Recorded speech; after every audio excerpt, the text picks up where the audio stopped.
The Vale of Astellar by Leigh Brackett. Foreword. A little over a year ago, solar arbitrary time, a message rocket dropped into the receiving chute at the Interworld Space Authority headquarters on Mars. In it was a manuscript telling a story so strange and terrible that it was difficult to believe that any sane human being could have been guilty of such crimes. However, through a year of careful investigation, the story has been authenticated beyond doubt, and now the ISA has authorized its release to the public just exactly as it was taken from the battered rocket. The veil, the light that came from nowhere to swallow ships, has disappeared. Spacemen all over the solar system, tramp traders and captains of luxury liners alike, have welcomed this knowledge as only men can who have lived in constant peril. The veil is gone, and with it some of the crushing terror of the alien beyond. We know its full name now, the Vale of Astellar. We know the place of its origin, a world outlawed from space and time. We know the reason for its being. Through this story, written in the agony of one man's soul, we know these things, and we know the manner of the Vale's destruction. Chapter 1. Corpse at the Canal. There had been a brawl at Madame Khan's on the Jakara Low-Canal. Some little Martian glory-holer had got too high on Thill, and pretty soon the spiked knuckle-dusters they use around there began to flash, and the little Martian had pulled his last feed valve. They threw what was left of him out onto the stones of the embankment almost at my feet. I suppose that was why I stopped, because I had to, or trip over him. And then I stared. The thin red sunlight came down out of a clear green sky.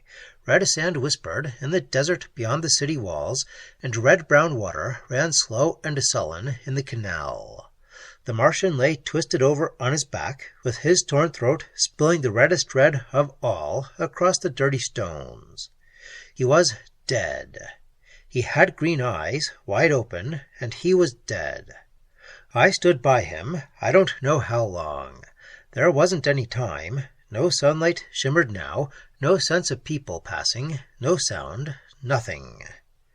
Nothing but his dead face looking up at me, green-eyed, with his lips pulled back off his white teeth. I didn't know him. Alive, he was just another Martian snipe. Dead, he was just meat. Dead, the Martian trash. No time, just the dead man's face, smiling. And then something touched me. Thought, a sudden bursting flame of it, hit my mind, drawing it back like a magnet drawing heavy steel. Somebody's thought, directed at me. A raw, sick horror, a fear and a compassion so deep it shook my heart. One clear, sharp thrust of word images came to me now. "He looks like Lucifer crying for heaven," the message said. "His eyes, oh dark angel, his eyes." I shut those eyes. Sweat broke cold on me. I swayed, and then I made the world come back into focus again. Sunlight, sand, noise and stench, and people crowding, the thunder of rockets from the spaceport 2 Mars miles away, all in focus.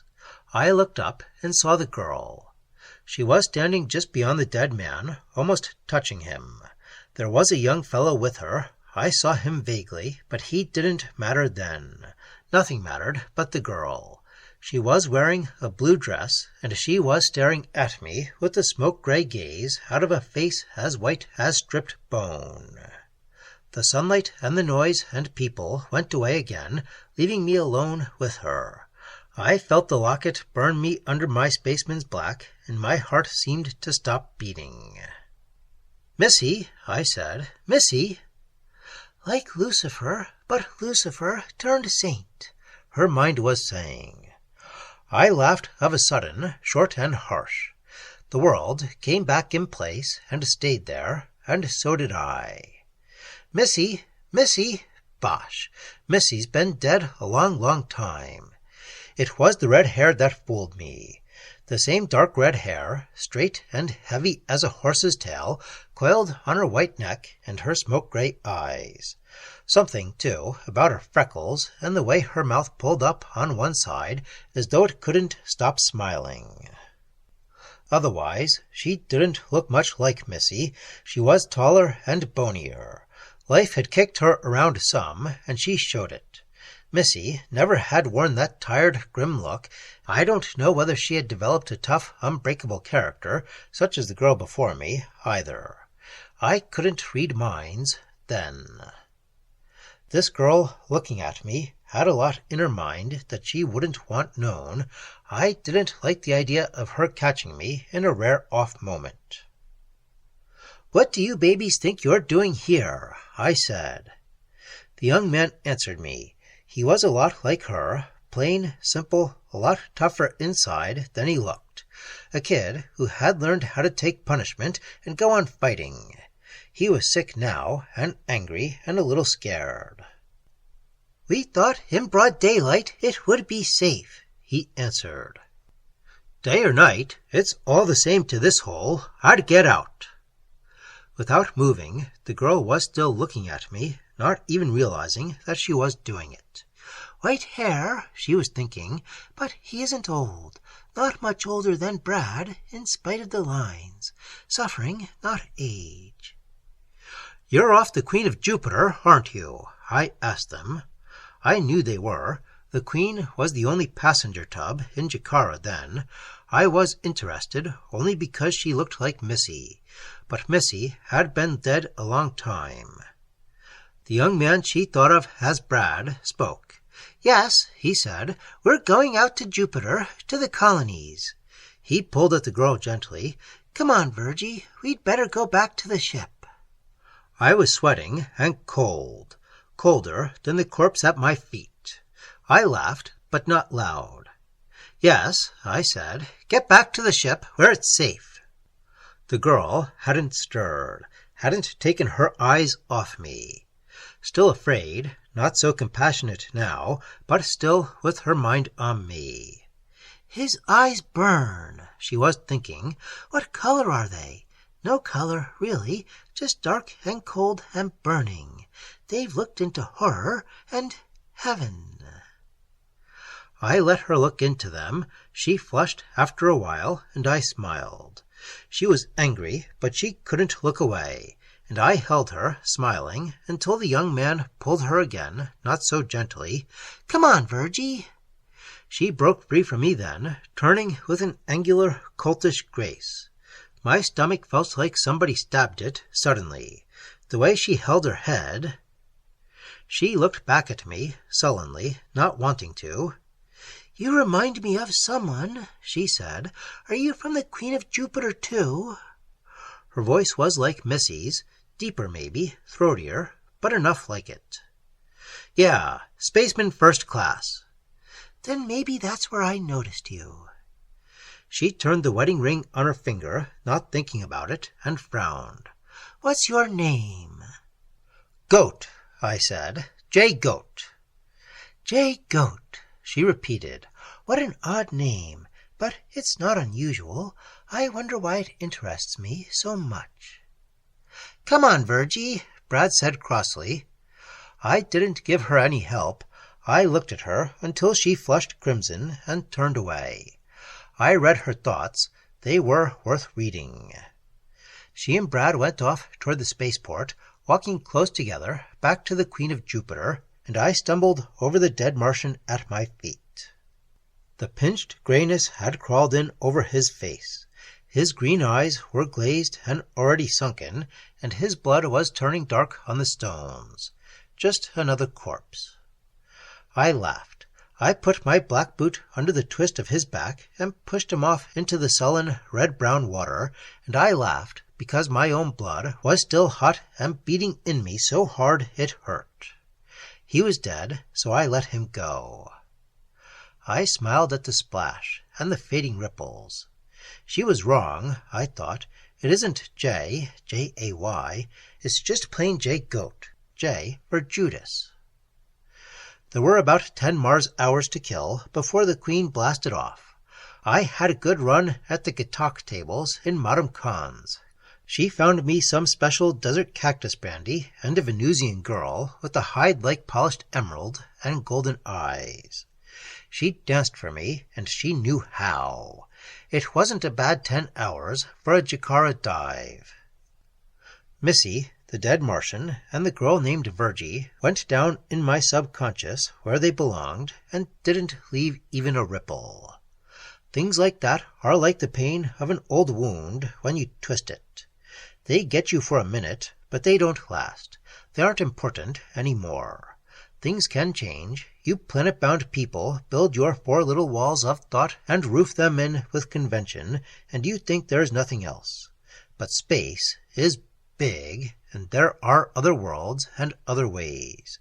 You can learn them, even you. Try it and see. I finished the fiery green brandy. I filled the hollow between the Venusian dancer's emerald breasts with Martian silver and kissed her, and went away with the faint taste of fish on my lips, back toward the spaceport. I walked. It was night, with the thin, cold wind rustling the sand, and the low moons spilling silver and wild black shadows across the dunes. I could see my aura glowing, pale gold, against the silver. I felt swell. The only thing I thought about concerning the Queen of Jupiter was that pretty soon my job would be finished and I'd be paid. I stretched with the pleasure you wouldn't know anything about, and it was a wonderful thing to be alive. It was lonely out there on the moon-swept desert, a mile from the spaceport, when Gallery stepped out from behind a ruined tower that might have been a lighthouse once, when the desert was a sea.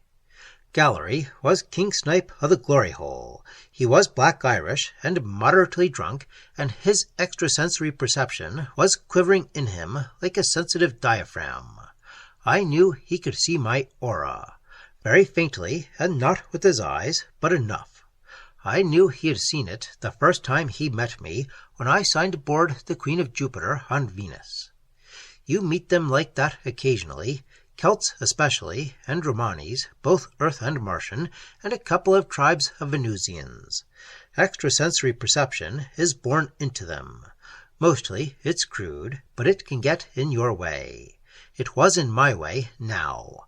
Gallery had 4 inches on me, and about 30 pounds, and the whiskey he'd drunk was just enough to make him fast, mean, and dangerous. His fists were large. "You ain't human," he said softly. He was smiling. He might have been making love to me with his smile and his beautiful soft voice. The sweat on his face made it look like polished wood in the moonlight. "No, Gallery," I said. "Not any more. Not for a long time." He swayed slightly over his flexed knees. I could see his eyes. The blueness was washed out of them by the moonlight. There was only fear left, hard and shining. His voice was still soft, still singing. "What are you, then? And what will you be wantin' with the ship?" "Nothing with the ship, Gallery, only with the people on her. And as to what I am, what difference does it make?" "None," said Gallery, "none, because I'm going to kill you now." I laughed, not making any sound. He nodded his black head slowly. "Show me your teeth, if you will. You'll be showing them to the desert sky soon, out of a picked skull." He opened his hands.